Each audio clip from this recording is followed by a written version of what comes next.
श्री स्वामी समर्थ. जयशंकर. 15 फेब्रुवारीला महाशिवरात्र आहे आणि महाशिवरात्र म्हणजेच महादेवांच्या भक्तांसाठी पर्वणीच असते. महाशिवरात्र भगवान शिव आणि माता पार्वती यांच्या लग्नाचा दिवस म्हणून महाशिवरात्री हा दिवस ओळखला जातो. ह्या दिवशी शिवशक्ती हे तत्त्व अत्यंत जागृत असतं आणि या शिवशक्तीच्या जागृत तत्वामध्ये जर आपण शिवाची आराधना केली, माता पार्वतीची, शिवशक्ती ह्या दोघांची जर आपण ध्यान, आराधना, पूजा, जे काही आपल्याला सेवा करता येईल त्या जर केल्या तर महादेवांची कृपा, या शिवशक्तीची कृपा आपल्यावरती नक्कीच होत असते. महाशिवरात्रीच्या या पर्व काळामध्ये म्हणजेच महाशिवरात्रीच्या 8 दिवस आधी आणि महाशिवरात्रीच्या 8 दिवस नंतर हे जे 15 दिवस असतात याला नंदी पक्ष असे म्हणतात.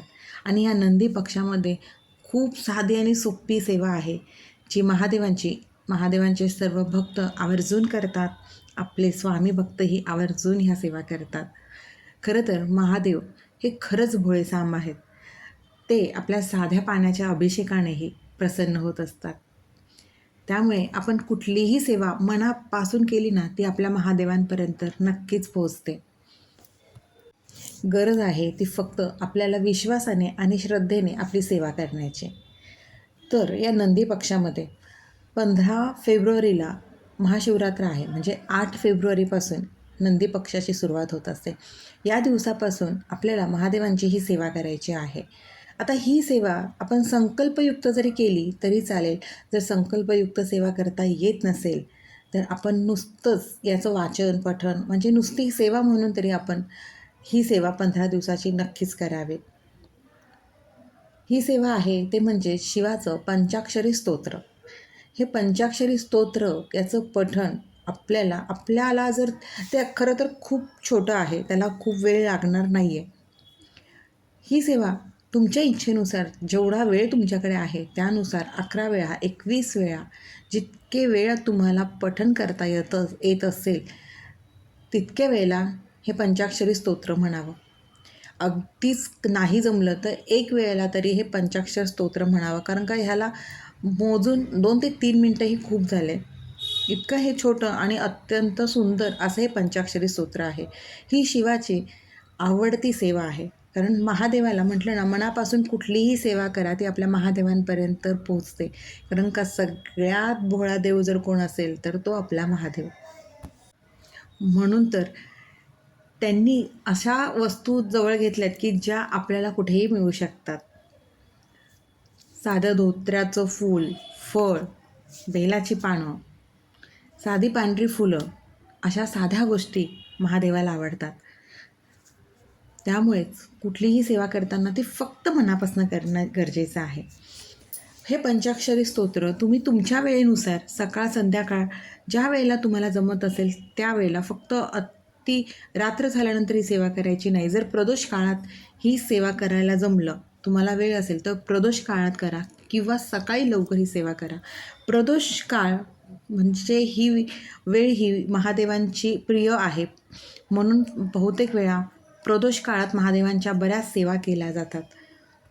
आता हे पंचाक्षरी स्तोत्र महादेवांचं कुठलं आहे? ते पंचाक्षरी स्तोत्र म्हणजे नागेंद्रहाराय त्रिलोचनाय भस्मांगरागाय महेश्वराय नित्याय शुद्धाय दिगंबराय तस्मै नकाराय नमः शिवाय. हे महादेवांचं पंचाक्षर स्तोत्र आहे. हे पंचाक्षर स्तोत्र जर तुम्हाला नाहीच, मनाला तेवढाही वेळ नसेल तर घरात हे पंचाक्षर स्तोत्र यूट्यूबवरती लावून द्यावं. पण खरं तर 1 वेळा हे कुणीही म्हणू शकेल. ही महादेवांची साधी सोपी सेवा ह्या नंदी पक्षात आपल्याला करायची आहे. अत्यंत प्रभावी, तितकीच फलदायी आणि तितकीच साधी आणि सोपी सेवा आहे. त्यामुळे या महाशिवरात्रीच्या पर्वात ह्या शिवशक्ती जागृत असलेल्या तत्वात आपल्याला ह्या महादेवांची सेवा करायची आहे. आणि खरंच महादेवांची कुठलीही सेवा करा, महादेव नक्कीच प्रसन्न होतात. संकल्पयुक्त सेवा करणार असाल तर अर्थातच परान्न वर्जन, मांसाहार वर्जन. पठण जरी करणार असाल तरीही मांसाहार आणि परान्न वर्जच आहे. पण संकल्पयुक्त सेवा करताना नेहमी आपण यथावकाश म्हणजे आपण एक वेळ ठरवली ना की त्या वेळेतच आपल्याला ही सेवा करायची असते. पण तुम्ही दिवसभरात यथावकाश म्हटलात तर दिवसभरात तुम्हाला जमेल त्या वेळेमध्ये ही सेवा करू शकता. फक्त खूप उशिरा न करता सकाळी लवकर किंवा प्रदोष काळ ही वेळ ठरवून घ्या आणि त्या वेळेत महादेवांची ही सेवा करा. आणि जर तुम्हाला हे फल लवकर इच्छाप्राप्तीसाठी जर ही सेवा जास्त प्रभावी हे करायची असेल ना, तर महादेवाच्या मंदिरात जाऊन जर ही सेवा करता येत असेल तर तिथे जाऊन करा. नसेल तर आपल्या महादेवांच्या पिंडीसमोर, आपल्या घरातील शिवलिंगासमोर ही बसून सेवा करावी. आणि महाशिवरात्रीच्या दिवशी महादेवांचं दर्शन नक्कीच मंदिरात जाऊन घ्यावं. पण मंदिरात महाशिवरात्रीच्या दिवशी खरंच खूप गर्दी असते. त्यामुळे आपण आपल्याच घरातील महादेवाच्या पिंडीत समोर बसून ज्या काही सेवा असतील, जे काही अभिषेक असेल ते आपल्या घरात शांततेत महादेवांच्या पिंडीवरती करावेत. आणि एक ते समाधान नक्कीच मिळत असतं. प्रत्येकाच्या घरात शिवलिंग असतंच. अगदी नसेल तर त्यांनी त्या दिवशी मातीचं तरी पार्थिव शिवलिंग करून महादेवांना आवाहन करून त्या शिवलिंगाची पूजा करावी आणि महादेवांची सेवा मात्र करावी. जो कोणी महादेवांची सेवा करतो तो खरंच महादेवांचा प्रिय भक्त होतोच आणि महादेव त्यांना प्रत्येक अडचणीतनं बाहेर काढतात. कारण महादेवांच्या सेवेचा अनुभव खूप जवळून पाहिलेला आहे. कितीही गंडांतर योग असतील ना तर महादेवांच्या सेवेने दूर होण्यास मदत होत असतात. त्यामुळे महादेवांची सेवा करा आणि अनुभव घ्या. महाशिवरात्रीच्या निमित्ताने जे काही ह्या शिवशक्तीची सेवा करता येत असेल ते आवर्जून करा आणि ह्या शिवशक्तीचा आशीर्वाद प्राप्त करून घ्या. आपली कुठलीच सेवा कधीही वाया जात नाही. आपल्या सेवेचं फळ कधी ना कधी आपल्या पदरी नक्कीच पडत असतं.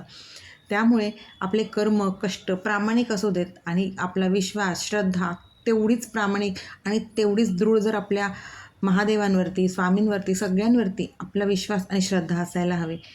आपल्या कष्टासोबत, कर्मासोबत आपल्या विश्वास आणि श्रद्धेची जर जोड असेल तर आपली किती कठीण इच्छा असू दे ती नक्कीच पूर्ण होत असते.